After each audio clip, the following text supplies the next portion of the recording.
Oi, gente, tudo bem?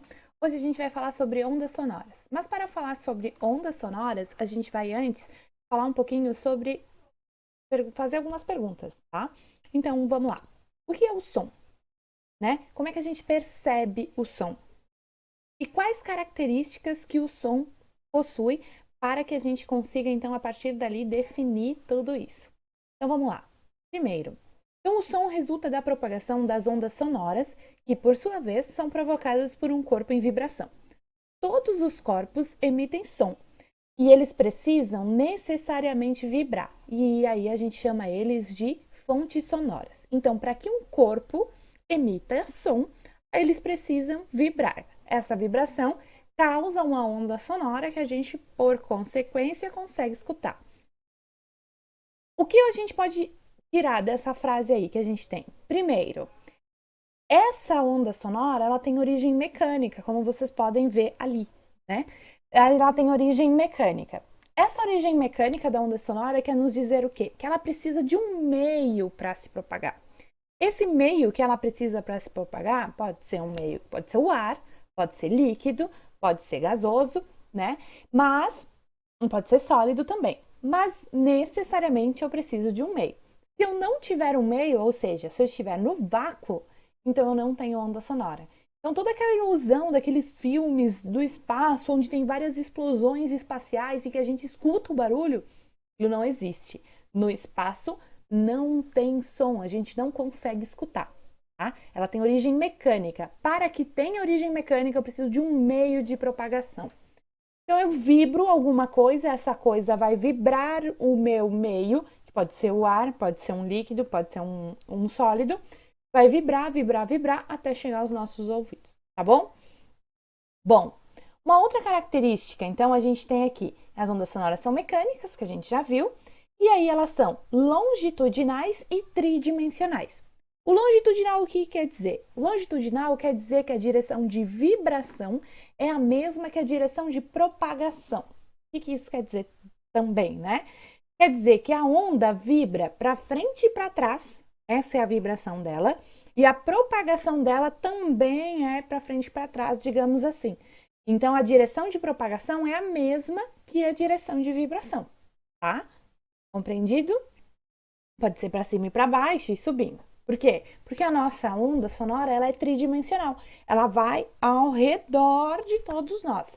Não importa, né? Ela não é uma linha reta. Quem está aqui atrás de mim, se tiver alguém aqui atrás de mim, também iria conseguir escutar, tá? Então ela é tridimensional. Longitudinal, direção de vibração é a mesma que a direção de propagação, e tridimensional, que consegue se propagar em todas as direções. Mecânica, preciso de um meio de propagação, tá certo? Bom, as ondas sonoras têm algumas características bem legais, onde a gente associa ela com a nossa fisiologia do corpo, né? Então a gente consegue escutar uma certa faixa de som e umas outras certas faixas a gente não consegue escutar. Então a gente tem aqui, ó, os infrassons que são abaixo de 20 Hz. Aqui em cima a gente tem a frequência, uma linha de frequência em Hz, tá? Essa linha de frequência em Hertz que aparece aqui em cima está dizendo o quê? Está dizendo que eu tenho o infrassom aqui, eu tenho o infrassom. Esse infrassom a gente não consegue escutar, está abaixo de 20 Hz de frequência. Então são exemplos de infração. Os abalos sísmicos, ondas de água com frequências abaixo de 20 Hz, tudo isso são infrassons que a gente não consegue escutar. A gente tem as faixas do audível, que é aquilo que o ser humano consegue escutar, que está entre 20 Hz e 20 mil Hz. Essas as faixas que a gente consegue escutar. Não podemos confundir a frequência com volume, tá? Com decibel, que a gente vai ver depois. A frequência é agudo e grave, tá? Então é do bem agudo para o bem grave para o muito agudo aqui, né? Quanto maior a frequência, mais agudo fica o nosso som, que a gente chama. Então, isso daqui é a faixa que a gente escuta. A partir disso, a gente não escuta. Não causa dano nenhum no nosso ouvido, porque não é volume, é só que a gente não consegue reconhecer. Então, acima de 20 mil Hz, a gente também não consegue escutar. tá? E que são os ultrassons. A gente conhece um aparelho de ultrassom bastante utilizado, ele emite onda sonora mesmo, na faixa acima de 20.000 Hz, e que a gente não consegue escutar. E ele interage com algumas outras partes, com as outras partes do corpo, como por exemplo com o líquido, com os sólidos que existem dentro do nosso corpo. E aí sim eu consigo detectar, por exemplo, fazer que a onda sonora se transforme em onda luminosa, né, de imagem, e aí a gente consegue escutar. Mas o ultrassom a gente não consegue escutar, tá? Então, quem escuta o quê? Aqui eu coloquei uma faixa aqui para vocês observarem. Então, o infrassom é a faixa de que os elefantes e as toupeiras aqui, por exemplo, escutam. Eles escutam nessa faixa do infrassom, de 0 até um pouquinho mais aqui que 20 Hz, tá? Então, eles escutam essa faixa aqui de infração. Escutam frequências mais graves, mais abaixo daquilo que a gente escuta. Nós estamos aqui da faixa de 20 a 20.000, estamos aqui. Cachorros e gatos, nossos animaizinhos domésticos, né? Eles escutam, não escutam muito grave, até 20, que nem a gente, mas estão aqui mais ou menos uns 40, 100, né?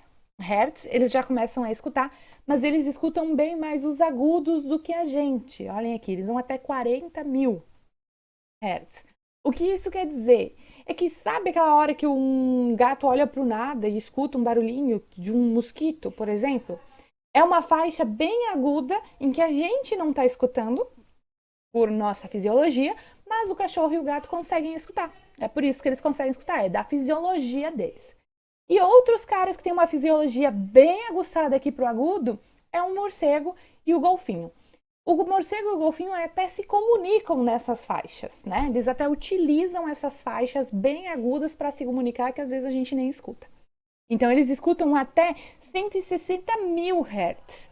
Então, é bem, bem, bem agudo. Por exemplo, se eu quiser colocar um sonar para espantar morcego do teto da casa, o que a gente tem que fazer? A gente tem que ir lá e colocar um som que a gente não está escutando, mas que é um sonar que emite som e que vai incomodar aquele morcego que está lá no teto da casa e vai espantar ele, tá? Então, o morcego e o golfinho se comunicam e escutam numa faixa muito grande de frequência, até 160.000 Hz, tá? Curiosidades aí sobre som. Velocidade do som. Bom, isso daí já é medido, né? A gente tem tabelado. Então, a velocidade do som depende das condições do meio que ele se propaga. Então, se o meio for o ar, meio gasoso, a uma temperatura média de 20 graus, a gente tem uma velocidade de 340 metros por segundo. Se o meio for líquido, água a 0 grau, né? Não é água congelada, tá? É ainda líquida a 0 grau.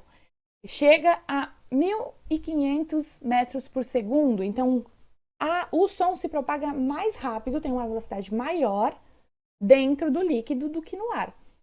Por quê? Porque, como ele se propaga através das partículas, no ar, as partículas estão bem dispersas, fica mais difícil essa propagação de ir, né?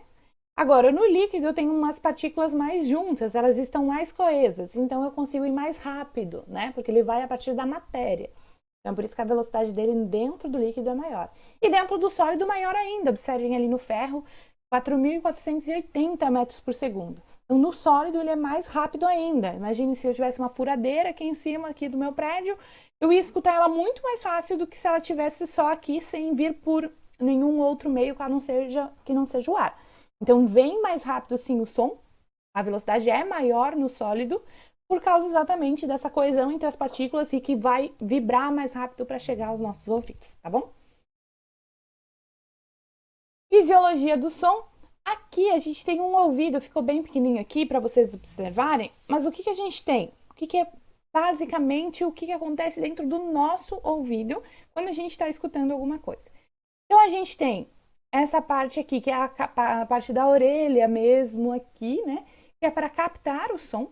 Então essa daqui é o pavilhão auricular, que a gente chama, né? Onde ele vai captar o som. Então, ele tem esse formato de concha exatamente para captar o som e mandar para dentro. O que é bem importante a gente saber é essa membrana que a gente tem aqui, que a gente chama de tímpano, membrana timpânica, né? O tímpano, ele é uma membrana molinha e que ele vibra em todas as frequências, de 20 a 20 mil. Então, ele vai vibrar essas frequências, vai captar, vai entrar em ressonância com essas frequências e vai mandar lá para dentro os nossos ossinhos, né? A cadeia de ossos, que a gente tem o estribo, o martelo, né? Eles vão vibrar e aí vão mandar também para dentro da minha cóclea essa vibração. Dentro da nossa cóclea, ele tem um monte de pelinhos e esses pelinhos, uns vibram com uma frequência, outros vibram com outra, enfim, né? Do 20 a 20 mil. Cada um capta um tipo de frequência. Cada gama de pelinhos lá dentro a gente capta um tipo de frequência. Ao captarem isso, eles mandam um impulso elétrico lá para o nosso cérebro e o nosso cérebro interpreta isso e aí sim a gente consegue escutar. Claro que tudo isso é em questão de microsegundos e aí vocês já estão me ouvindo, me escutando e entendendo o que eu estou falando, né? Então, é um sistema bem legal que acontece dentro do nosso ouvido, é uma máquina quase que perfeita aí, né? Pode acontecer, né, de uma deficiência não conseguir fazer isso. Então, pessoas surdas, né, o ouvido não consegue captar. Pode ser problema dentro da cóclea, pode ser problema nos ossinhos, no tímpano, enfim, inúmeros, né? Mas em um ouvido de uma pessoa saudável, né, que não tem essa deficiência dentro do ouvido, é assim que funciona para a gente escutar. Bom, agora sim, a altura do som. Quando a gente fala de altura do som, é de frequência, tá? A altura do som é frequência. Então, a altura depende essencialmente da frequência da onda sonora. A altura permite distinguir o som alto do som agudo, som baixo e som grave. Então, o som grave de menor altura. Som grave é menor altura, então é menor frequência. Se eu falar menor altura, menor frequência, tá certo? O som agudo é maior altura, e isso quer dizer maior frequência, beleza? Aí observem o gráfico aqui, ó. O gráfico, quando eu tenho um som grave, as ondinhas elas ficam mais separadas. E quando eu tenho um som agudo, as ondinhas ficam mais juntas, porque a frequência nesse caso é maior e a frequência nesse outro caso aqui é menor, tá? E aí a diferença, intensidade sonora. A intensidade sonora, aí sim é questão de volume, tá certo? Então, quando eu tenho um volume muito alto, eu tenho uma intensidade maior. Quando eu tenho um volume mais baixo, uma intensidade menor. Como é que a gente mede isso? Isso depende da potência da minha fonte. Então, eu posso ter uma caixinha de som lá, o JBL, que não envia muito volume, né? Então, ela tem uma potência menor. Se eu quiser ter uma potência maior, eu preciso de uma JBL maior, com uma potência maior, para ter um maior volume, tá? Como é que a gente calcula a intensidade sonora dentro de um ambiente? A gente precisa da potência da minha fonte, então todas as caixas sonoras sempre vai ter potência, e a área que essa minha caixa sonora vai abranger, tá? Então a área pode ser de uma sala, se for um espaço aberto, então não quer dizer muito essa potência, porque se eu chegar mais perto, né, então eu vou colocar um círculo ao redor de mim, enfim. Mas é sempre do local onde está instalado essa caixa, tá? E aqui embaixo a gente tem uma relação. Então a potência, antes ainda, a potência é dada em watts, né? E a área é metros por quadrado, isso em unidades do Sistema Internacional de Medidas. Aqui embaixo a gente tem aqui, ó. Agora sim é aquilo que a gente escuta ligado ao volume, tá? Até 10 na menos 2 watts por metro quadrado, 10 na menos 12 watts por metros quadrados, a gente não escuta nada. Então é um volume muito, muito baixo que a gente não consegue nem perceber. Nenhum ser humano consegue perceber. É o limiar da audibilidade que a gente fala, tá? Aí o som fisiológico, que é aquilo que a gente escuta, tá entre esse 10 na menos 12 até 1 watts por metro quadrado. E aqui, acima de 1 watts por metro quadrado, é considerado poluição sonora. Isso vai fazer mal para o nosso ouvido daqui uns tempos, tá bom? E aí aqui a gente tem como converter isso, tá? Então, como fica 10 na menos 12, isso era bem ruim para o pessoal da sonorização trabalhar tudo isso. Foi criada uma equação para isso, que utiliza logaritmo. E aí a gente tem o nível sonoro em decibéis. Então a gente tem a equação aqui. E para medida de decibel, né, a gente tem que 10 vezes decibel vezes o log da intensidade sonora que eu meço, dividido pelo I0, que é o limite, né, que é o 10 na menos 12. Esse log aqui multiplicado por 10, aí vai ter o nosso nível sonoro decibel que a gente escuta nas caixas e que a gente já ouviu falar. E aí aqui a gente tem algumas conversões, olha. Então 10 na menos 12, o nível sonoro é 0, é aquilo que a gente não consegue escutar. De 10 na menos 7 a 10 na menos 5, conversação normal. Quando chegar a 1, que fica a 120 de nível sonoro, isso já começa a dar dói o ouvido, dá dor, né? E um avião a jato chega a 10 e o nível sonoro fica a 130. Então é um barulho muito alto mesmo, tá? Vou falar um pouquinho aqui sobre a legislação. Essa aqui é a legislação europeia sobre níveis sonoros, tá? Aqui, a legislação laboral diz que de 80 a 85 decibéis tem que ser, não pode ser acima disso. 100 decibéis é a legislação sobre aplicativos musicais, então celular, tudo isso não pode subir acima de 100. E discotecas, balada, bar, né? Tem que ser abaixo de 105 também, né? Então, sempre tem a segurança do trabalho, tudo isso que passa para medir e que vai liberar ou não isso daí, né? Para locais e para laboral, né? Para o trabalho. A legislação de aplicativos de música, de aparelhos, né? Isso tudo é quem verifica isso, Inmetro, por exemplo, e aí libera. Se não liberar, não sai. E aqui tem o quanto que a gente pode escutar, né? Então, 80 decibéis a gente pode até escutar até 8 horas por dia. 86, 2 horas por dia. 92, 30 minutos por dia. 95, 15 minutos por dia. 101, 4 minutos por dia. Acho interessante aqui, ó. Se eu colocar ali meu celular no volume máximo, escutando música que vocês colocam o tempo inteiro, coloco no volume máximo, que é o 100. É o máximo que o meu dispositivo musical fica. Eu posso escutar no máximo 4 minutos por dia para não dar lesão no meu ouvido. Vocês não escutam só isso. Isso aí é uma música, né? Então a gente escuta muito mais naquele volume máximo. Então isso causa lesões nos nossos ouvidos e isso, conforme o tempo vai passando, isso pode prejudicar muito a nossa audição.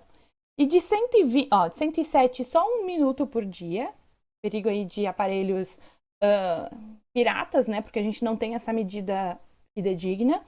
E de 120 a 140, alguns minutos já podem produzir uma lesão irreversível no nosso ouvido, tá? Pode acontecer estourar o tímpano, tudo isso.